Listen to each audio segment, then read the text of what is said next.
Praise the Lord. പ്രിയപ്പെട്ടവരെ, സ്വർഗീയ പരീക്ഷകൾ പാസ്സാകുന്നവരാണ് വിശുദ്ധരായി മാറുന്നത്. ഓക്കെ, വേണമെങ്കിൽ ഈ പരീക്ഷ ഒഴിവാക്കാം. അതെങ്ങനെ ഒഴിവാക്കുന്നത്? പരീക്ഷയെ മാറ്റി നിർത്താം. അതായത് പ്രാർത്ഥിക്കുമ്പോഴാണ് പരീക്ഷകൾ മാറിപ്പോകുന്നത്.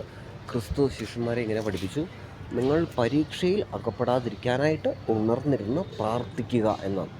അപ്പം സാധാരണ സ്കൂളിലൊക്കെ ആരാ പരീക്ഷകളെ നേരിടുന്നത്? നന്നായി പഠിക്കുന്ന പിള്ളേർ മാത്രമേ പരീക്ഷകളെ ധൈര്യപൂർവ്വം നേരിടുകയുള്ളൂ. മനസ്സിലായില്ലേ?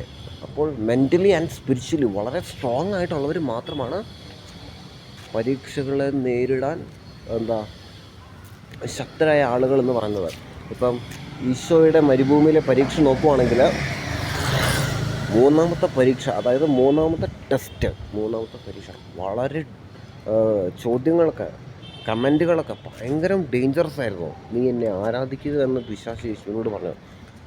ലാസ്റ്റ് ഈശോ പറഞ്ഞു, സാത്താനും ദൂരെ പോവുക എന്ന് പറഞ്ഞ് ഈശോ ആ പരീക്ഷ പാസ്സായി. അപ്പോൾ പരീക്ഷയിൽ അകപ്പെടാതിരിക്കാൻ, അതായത് പ്രലോഭനത്തിൽ അകപ്പെടാതിരിക്കാനായിട്ട് ഉണർന്നിരുന്ന് പ്രാർത്ഥിക്കണം. ഈ പത്രോസ് ഗെത്സമൻ തോട്ടത്തിൽ വെച്ച് വാളെടുക്കാനുണ്ടായ കാരണം എന്താ? ഈശോ പ്രാർത്ഥിക്കാൻ പറഞ്ഞായിരുന്നു. ഈ പത്രോസും യാക്കോബും യോഹന്നാനും പ്രാർത്ഥിക്കാതിരുന്നത് കൊണ്ടാണ് അവരിലെ ലീഡറിന് കത്തി എടുക്കേണ്ടി വന്നത്, വാള് എടുക്കേണ്ടി വന്നത്. ഓക്കെ.